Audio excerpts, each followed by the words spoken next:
Durante muito tempo, muitos brasileiros foram ensinados a acreditar que o que vem de fora é melhor, que só o estrangeiro tem valor, que ser do Brasil era motivo de vergonha ou de comparação constante. A chamada síndrome de vira-lata foi silenciosa, mas poderosa, infiltrando-se na forma como o brasileiro se via, se expressava e até mesmo como sonhava. Era comum ouvir que para ser reconhecido era preciso sair do país, copiar hábitos de fora ou até esconder as próprias origens.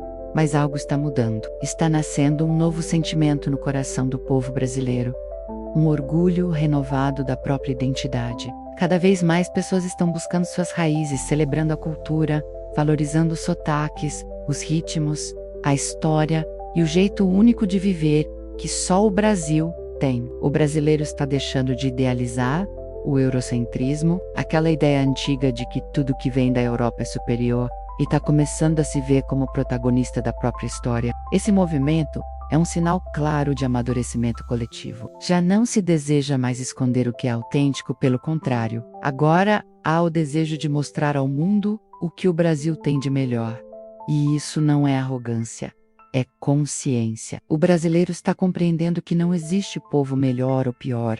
Existe apenas diferença. E dentro dessa diferença, a cultura brasileira é uma das mais ricas e criativas do planeta. Neste vídeo, a proposta é reagir a esse novo olhar, a essa virada que está fazendo o brasileiro sair da sombra e ocupar com dignidade o seu lugar. Um povo cheio de força, história, resiliência e beleza. Um povo que está finalmente aprendendo a se enxergar com verdade e respeito. E isso merece ser celebrado. O ônibus chega na hora. As ruas estão limpinhas. O pessoal respeita a faixa.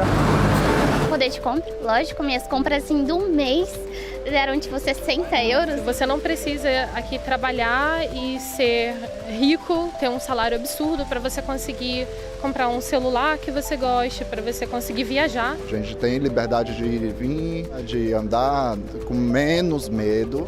E o Brasil? Eu cheguei a morar ano passado no Rio de Janeiro e eu não tinha liberdade nem segurança para poder pegar o meu celular. Parte do transporte público no Brasil, de forma geral, além de ser caro, não é bom. Mas você já reparou que falar mal do Brasil nem sempre viraliza como antes, a não ser quando quem fala é uma vilã de novela. Pode avisar que Odete Reutemann chegou. Só você botar os pés no galeão e você já começa a sentir esse calor horroroso. A ver aquela gente horrível no caminho, uma gente feia parada, esperando aqueles ônibus caquete. E mesmo assim a risada costuma ser crítica, a gente não engole fácil. Eu sei que as pessoas no Brasil reclamam muito de burocracia, mas aqui a burocracia é muito grande. A diferença é que aqui é previsível. Você precisa de 38 documentos, mas eles vão te dar a lista dos 38. Do calor humano, a gente às vezes consegue conversar com mais facilidade, é que as pessoas são um pouco mais reservadas. A impressão que eu tenho do Brasil é que ele atende todo mundo, de todo lugar, do jeito que for. Principalmente conhecendo o nosso sistema de saúde, né, o nosso SUS. Fica uma sensação de que alguma coisa mudou. É a característica mais marcante e talvez mais promissora da experiência brasileira no mundo em crise. Mudou mesmo. As populações que eram humilhadas superaram a humilhação, vem superando a humilhação. O povo brasileiro se rebela também. O que foi que aconteceu? Fica comigo que eu te conto até o final deste vídeo. Você já ouviu falar em complexo de vira-lata, não é? Eu preciso começar a nossa conversa com essa explicação porque ela é o nosso fio da meada. A expressão é antiga. Ela foi criada pelo dramaturgo e cronista brasileiro Nelson Rodrigues, num texto em que ele discutia a dificuldade do brasileiro em se levantar depois de uma derrota, no caso, numa Copa do Mundo. Foi o seguinte: em 1950, a seleção brasileira perdeu o título para o Uruguai em pleno Maracanã. E em 1958, quando o Nelson revisitou essa decepção, ele percebeu que ela havia deixado uma marca forte demais, que talvez revelasse algo mais profundo da alma brasileira. Sim, o complexo de vira-lata, uma espécie de auto-humilhação. É que pairava sobre o país um pessimismo quase sem remédio. Aí o Nelson foi e se indignou com a nossa falta de autoestima. Produziu um texto que fez história porque deu nome a uma coisa que estava muito perto, dentro, mas que ninguém tinha parado para descrever. O fato de que o brasileiro sofreria, na verdade, de uma vergonha do próprio brilho, um constrangimento diante do outro, o estrangeiro, o europeu, que sempre parece melhor, não só no futebol. Aliás, será que dá para dizer que sofria? Bom, o Brasil venceu a Copa de 1958 contra a Suécia, anfitriã do torneio, ou seja, aqui na Europa. Como a gente sabe, foi a primeira vitória de muitas. Antes de apresentar o que os nossos entrevistados disseram sobre superar o tal complexo, vale um parêntese. Por que eleger o vira-lata como aquilo que nós temos de pior, aquilo que nós rejeitamos em nós mesmos? O vira-lata é a miscigenação, é a mistura de raças. Há implicitamente nessa metáfora um subtexto, que é a ideia de que o puro é superior ao misturado, ao miscigenado. Isso não é alguma coisa da qual nós devamos nos envergonhar, muito pelo contrário, é algo de que nós devemos nos orgulhar, porque é a característica mais marcante e talvez mais promissora da experiência brasileira no mundo em crise. Essa capacidade de absorver elementos de muitas culturas e dar a isso uma identidade própria. Na visão do escritor, que é um crítico de Nelson Rodrigues, falar em vira-latismo seria meio que dizer que a nossa mistura não é a nossa maior riqueza e está além disso. Porque a verdade é que, historicamente, esse conceito também é usado para caracterizar uma elite intelectual e econômica que subjuga os próprios pares, ou seja, os brasileiros. Ela se materializa naquele tipo de pessoa, por exemplo, que viveu uma ascensão econômica, olha para o mais pobre com desprezo, mas, no fundo, não se livra de uma insegurança identitária, expressa em certa medida no velho complexo. No século XX, na França, eles começaram a usar a expressão do nouveau riche, que tinha a ver com essas classes subalternizadas, exploradas, que de repente começam a enriquecer e começam a fazer a cena da nobreza ou da burguesia, né? Que perdem a consciência da sua condição de trabalhadores.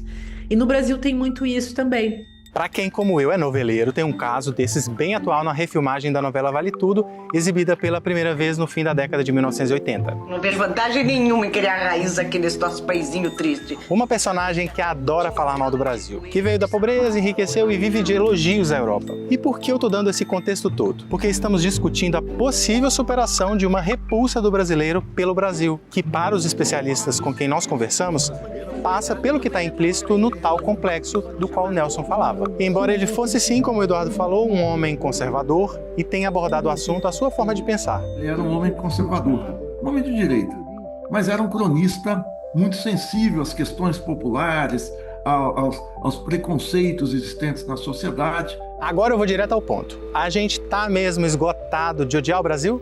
É claro que ninguém aqui está tentando esconder os problemas do Brasil. O povo brasileiro conhece bem as dificuldades que enfrenta, mas o ponto central desta conversa não é fingir que os problemas não existem, é entender que o Brasil não se resume a eles. Todo país tem falhas, tem desigualdades, tem contradições. A diferença é que em muitos lugares do mundo há um esforço organizado para proteger a própria imagem. É o chamado protecionismo. Uma estratégia que vai além da economia e alcança a cultura, a identidade nacional, a reputação do país. Esses países vendem uma ideia idealizada de si mesmos, escondem suas feridas, suavizam suas crises e, com isso, atraem investimentos, turismo e respeito internacional. O Brasil, por outro lado, tem uma característica única. É um povo espontâneo, criativo, sincero e até brincalhão com os próprios problemas. Existe quase um hábito de expor as próprias dores em tom de piada, como se rir fosse o melhor remédio. Só que está na hora de virar essa chave. Está na hora de entender que rir de si mesmo é válido, mas esconder o que o país tem de bom é um erro estratégico. O Brasil não pode continuar sendo reduzido aos seus escândalos, à sua violência ou à sua corrupção, porque o Brasil também é potência, é força, é beleza, é inovação, é cultura de verdade. Não é exagero dizer que, em muitos aspectos, o Brasil está à frente de vários países europeus. E essa comparação precisa ser feita com coragem. Quando uma pessoa relata uma experiência negativa no Brasil, muitas vezes ela viveu em uma zona muito específica, com dificuldades sociais reais, mas que não representam o país inteiro. O Brasil é imenso, do tamanho de um continente. Há regiões com altíssima qualidade de vida, com segurança, natureza, oportunidades e comunidades acolhedoras. E muitas vezes basta sair da capital e ir para o interior para perceber como a vida pode mudar radicalmente. Além disso, não dá para aceitar generalizações. Quando alguém se decepciona com um brasileiro no exterior e conclui que o país inteiro é assim, está cometendo uma injustiça. A grande maioria do povo brasileiro é trabalhadora, honesta e generosa. O tal jeitinho brasileiro não é sinônimo de corrupção, como alguns tentam colocar. Ele é, na verdade, a capacidade de resolver, de improvisar com inteligência, de desenrascar situações complicadas com criatividade e eficiência. É uma habilidade que muitos países não têm. Tá na hora de mudar o discurso. O Brasil não é inferior a ninguém. O povo brasileiro tem valor, tem identidade, tem brilho próprio. E mais do que nunca esse orgulho tá voltando, tá renascendo. Porque ser brasileiro nunca foi motivo de vergonha. É, na verdade, um privilégio. As populações que eram humilhadas superaram a humilhação, vem superando a humilhação. Existe um orgulho em ser afrodescendente no Brasil. Uma população branca passa a ter vergonha do racismo, abominar o racismo. E em relação às mulheres, eu também acho isso. Tem uma consciência feminista que cresce, avança e que faz com que as mulheres superem esse lugar subalterno, humilhado. Novas lideranças políticas vão surgindo. É preciso dizer, o povo brasileiro se rebela também. O povo brasileiro vota, o povo brasileiro aprende. Existe um aprendizado. E o povo brasileiro, na visão dos especialistas, também se afasta cada vez mais do imaginário do modo de vida europeu como ideal. Nasci nos anos 70 e conheço como era o Brasil dos anos 80. Eu acho que a abertura de mercado, a dinâmica da economia, uma moeda estável a partir dos anos 90, isso foi tudo proporcionando abertura. O Brasil viveu nas décadas de 2000 e 2010 um crescimento econômico que reforçou uma imagem positiva do país, como emergente no cenário mundial. Em 2014, segundo dados dessa pesquisa aqui, o brasileiro demonstrava mais satisfação com a vida que nos anos 90, dando mais valor, inclusive, à própria identidade e cultura. Pautas sociais também fizeram emergir debates progressistas com resultados práticos, como a união estável entre pessoas do mesmo sexo, as cotas raciais, criminalização da homofobia e transfobia, a defesa do desenvolvimento ecológico desde a Rio 92. E já reparou como a gente hoje também admira e celebra o cinema brasileiro e não fica só batendo palma pro americano? Tudo isso sinaliza um enfraquecimento da conversa. O Brasil deu errado, a gente tinha que ter sido colônia da Inglaterra e por aí vai, especialmente entre os mais jovens. Nas redes sociais são inúmeros os perfis exaltando os bons exemplos, dando visibilidade e respeito à nossa cultura, nossa música, nosso jeito por vezes sustentável e criativo de viver. Para puxar para os não tão novinhos assim, eu venho de uma cidade em Minas onde a cultura da bicicleta é bem antiga. Já era o meio de transporte usado por metade da população em meados de 2010, quando crise climática nem era um assunto tão presente. Outra coisa, quem no interior do Brasil nunca viu a mãe transformar uma camiseta velha em pano de chão, reaproveitar o óleo ou doar para a vizinha fazer sabão? Uma forma de vida menos calcada no calculismo, na acumulação de capital, na produtividade, na eficiência a qualquer preço, e mais voltada para o lado lúdico afetivo da existência.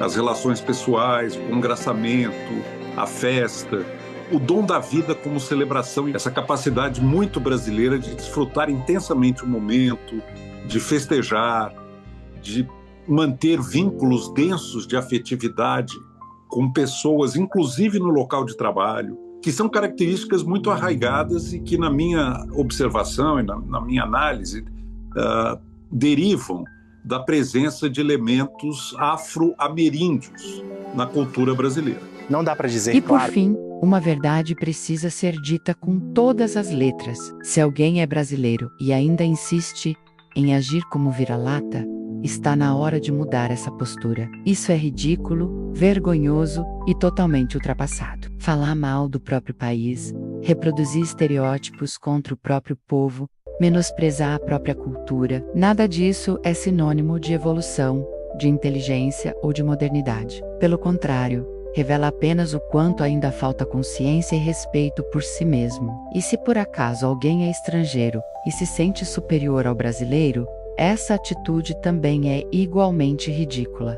Isso não mostra grandeza, isso mostra ignorância. Isso revela apenas o tamanho da arrogância e da falta de noção sobre o mundo em que se vive. O pensamento colonialista está morto. A xenofobia não é opinião, é crime. O Brasil não é mais colônia de ninguém. É um país soberano, é uma potência em crescimento, é um território que exige respeito. O brasileiro precisa, mais do que nunca, se enxergar como parte de um país em pleno desenvolvimento. Precisa acreditar na própria nação, construir dentro dela, cobrar soluções nela, educar bem as novas gerações e valorizar tudo o que o país já conquistou. O Brasil não é apenas talento e criatividade, é também uma força agropecuária mundial, uma potência energética, um celeiro de inovação, ciência, arte e cultura. Está mais do que na hora de parar de exportar tanto valor e começar a reconhecer esse valor dentro do próprio país. Claro, o mundo está aí para ser conhecido, e quem pode viajar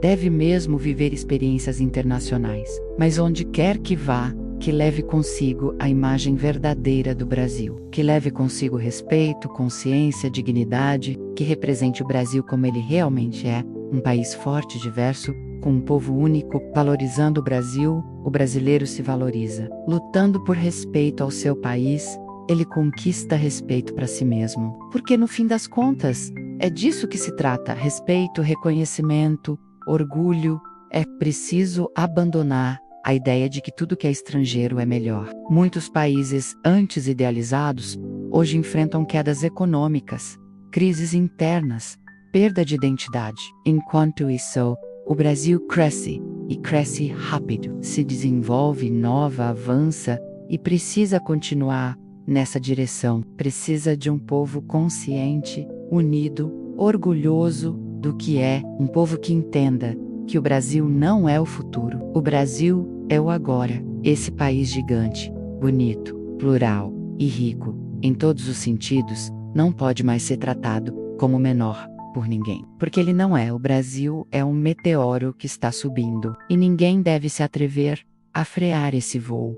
O mundo precisa saber: o Brasil é potência, e quem é brasileiro de verdade sente isso. Não dá para dizer, claro, que o Brasil é perfeito, esse não é o ponto. Que lugar é? Olha só a Alemanha. Se ser um país rico fosse sinônimo de alegria e perfeição, quem vive aqui estava feito. Mas os alemães enfrentam uma epidemia de solidão entre os mais jovens e idosos, e estão aí lidando com uma desaceleração histórica na economia, sem falar nos dilemas políticos. O que eu quero dizer com isso é que ninguém está ignorando os problemas brasileiros, que aliás eu nem vou mencionar porque você já está cansado de saber. Mas também não é o caso, como dito nas entrevistas, de achar que absolutamente tudo está ruim, que nada andou, que nós somos uma cópia mal feita do imaginário europeu. Ou pior ainda, que a Europa é melhor, porque não é verdade. O reforço de aspectos negativos pode significar que nós estamos só reproduzindo discursos, espalhados em parte para exercer algum tipo de dominação. Quando a gente cria um discurso, de tanto repetir um discurso, se cria a noção de que aquele discurso é verdadeiro. Por exemplo, se criou essa ideia que brasileiro não trabalha. Se inventou também no Brasil a ideia de que no Sul se trabalha muito e no Nordeste se trabalha pouco. São falas que funcionam por repetição e que vão criando essa verdade que domina a cena e domina as mentes. E nos hipnotizam, para usar as palavras da própria Márcia. Nos deixam submissos a valores e visões de mundo distorcidos, impostos por colonizadores europeus, que é o que simboliza, no final das contas, o complexo de vira-lata. Para retomar o nosso papo lá do início do vídeo. E eu posso dizer, se eu olhar para a história do país, como foi construída uma permanente baixa estima para o nosso povo. Mas isso foi construído na escravidão no seguinte sentido: para você obrigar um escravo a trabalhar, não bastava, nos tempos da escravidão, você ter o chicote na mão e a corrente para prendê-lo como se fosse um animal. Não, você precisava convencê-lo que ele era inferior, convencê-lo que ele não prestava para nada, mas isso é inoculado nele pelo senhor e pelas senhoras de escravo, pela classe dominante brasileira, pela elite colonial, enfim. O complexo de vira-lata ele é construído externamente ao povo, seja pelo colonizador europeu, seja pela classe dominante brasileira. O fato de estarmos falando sobre esse assunto neste vídeo praticamente responde à nossa pergunta inicial. Não é que não criticamos mais o Brasil, mas a avaliação de especialistas é que isso saiu de moda. O natural agora é o oposto, é encontrar soluções, festejar as conquistas. Quem nós somos, mesmo em tempos difíceis e mesmo reconhecendo as dificuldades. Isso vem de décadas de estudos acadêmicos, livros e ativismo em todas as frentes, que tem aos poucos nos ajudado a reconstruir a nossa autoimagem, fazendo a gente olhar com mais generosidade e atenção para algumas coisas que estavam ali o tempo todo.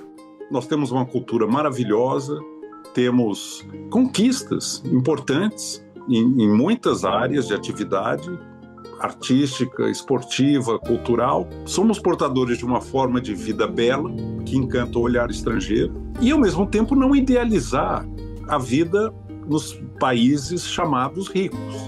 O nosso país tem muito a oferecer, não só em relação ao calor humano, mas a comida, a diversidade. E acho que é o dever de cada um do Brasil que pensa talvez em morar fora, de não se deslumbrar muito rapidamente e de aprender.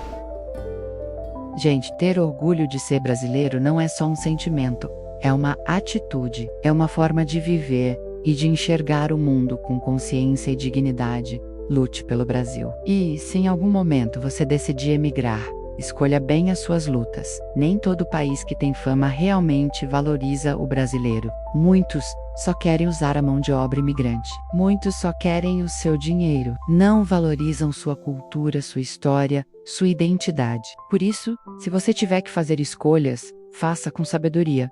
Não persista na teimosia. Você é livre. Livre para ir, para voltar, para decidir seu caminho. Ninguém pode te obrigar a aceitar humilhações ou viver em condições indignas. O livre-arbítrio existe e ele deve ser exercido com coragem, mas também com respeito às leis e aos princípios de cada lugar onde você estiver. Vá para onde sua saúde mental, seu bem-estar e sua integridade sejam protegidos. E acima de tudo, se for falar do Brasil, fale com verdade. Estude o Brasil. Descubra as riquezas que esse país tem. Conheça suas conquistas. Se você só viveu em uma região, em uma cidade, e pensa que isso resume o Brasil, saiba que você ainda não conhece o Brasil. Esse país é plural, é gigante, é cheio de possibilidades. Existem sim muitos lugares com excelente qualidade de vida. O Brasil não é uma imitação de Europa. Ele é original, é único, e mais do que isso, ele já superou muitos países europeus em diversos aspectos. Por isso, proteja o Brasil. Defenda o Brasil. Quando você faz isso, está protegendo a si mesmo, está protegendo sua família e está deixando um legado de dignidade para os seus descendentes. É isso, espero que você tenha compreendido a mensagem. E, se essa reflexão tocou seu coração, compartilhe. Porque o Brasil precisa ser lembrado, precisa ser reconhecido e, acima de tudo, precisa ser respeitado. Um grande beijo e até a próxima.